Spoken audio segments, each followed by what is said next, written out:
प्रिय 9th के बच्चों, अब आप लहासा की ओर में 6वां क्वेश्चन लिखने जा रहे हैं।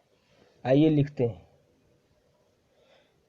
प्रस्तुत यात्रा वृत्तांत के आधार पर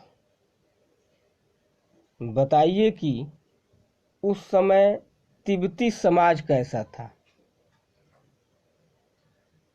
अब 6वां प्रश्न का उत्तर लिखिए।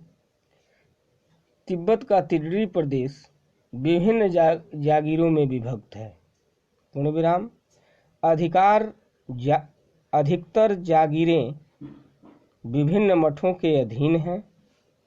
पूर्ण विराम। जागीरों के मालिक खेती का प्रबंध स्वयं करते हैं। खेती करने के लिए उन्हें बेगार मजदूर मिल जाते हैं। पूर्ण विराम। सारे प्रबंध की देखभाल कोई भिक्षुक करता है। पूर्ण विराम। वह भिक्षु जागीर के लोगों में राजा के समान सम्मान पाता है।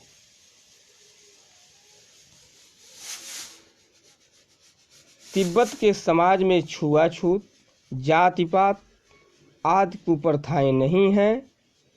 पूर्ण विराम। कोई अपरिचित व्यक्ति भी किसी के घर में अंदर तक जा सकता है। वह अपनी झोली में से चाय की पत्ती देकर घर की महिलाओं से चाय बनवा सकता है। पूर्ण विराम। सास बहू कोई भी इसका बुरा नहीं मानती। हाँ, बहुत निम्न श्रेणी के भिखमंगों को घरों में नहीं घुसने दिया जाता। लाइन बदलिए। पूर्ण विराम। तिब्बत के लोग जान पहचान होने पर यात्रियों के ठहरने का अच्छा प्रबंध करते हैं। पूर्ण विराम। अब आप प्रश्न नंबर 7 लिखिए।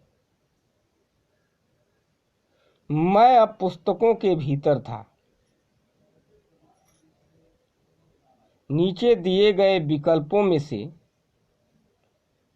कौन सा इस वाक्य का अर्थ बतलाता है।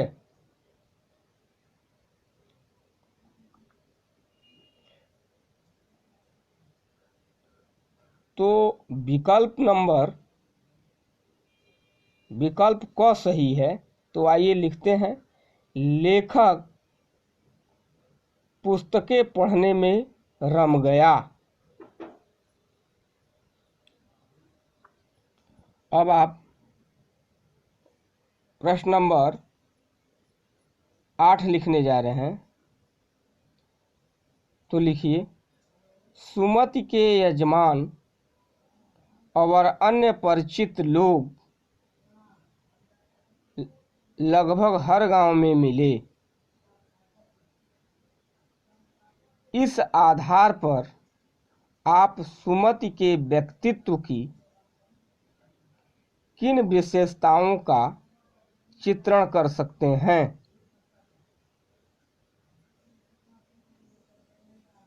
प्रश्नवाचक चिन्ह लगाइए और उत्तर लिखिए। सुमति के परिचय और सम्मान का दायरा बहुत बड़ा है। पूर्ण विराम। तिब्बत के तिडरी प्रदेश में लगभग हर गांव में उसके परिचित हैं। पूर्ण विराम। वह उसके यहाँ धर्म गुरु के रूप में सम्मानित है।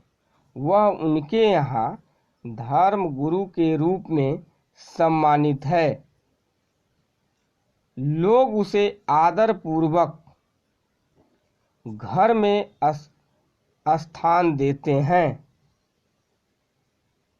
वह सबको बोध गया का गंडा प्रदान करता है। पूर्ण विराम। लोग गंडे को पाकर धन्य अनुभव करते हैं। लोग गंडे को पाकर धन्य अनुभव करते हैं। पूर्ण विराम। लाइन बदलिए। सुमति स्वभाव से सरल, मिलनसार, स्नेही और मृदु रहा होगा। पूर्ण विराम। तभी लोग उसे उचित आदर देते होंगे।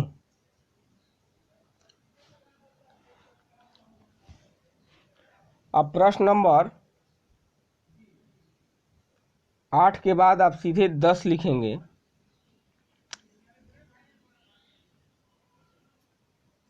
तो लिखिए, यात्रा वृत्तांत के आधार पर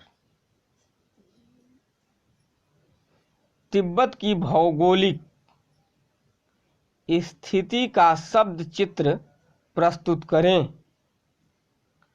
वहाँ की स्थिति आपके राज्य या शहर से किस प्रकार भिन्न है। अब आप उत्तर लिखिए। तिब्बत पहाड़ी प्रदेश है। यह समुद्र तट से 16-17 हजार फुट की ऊंचाई पर स्थित है। पूर्ण विराम। इसके रास्ते ऊंचे नीचे और बिहड़ हैं। पहाड़ों के अंतिम सिरों और नदियों के मोड़ पर खतरनाक सूने प्रदेश बसे हुए हैं। पूर्ण विराम। यहाँ तक मीलों मील तक कोई आबादी नहीं होती।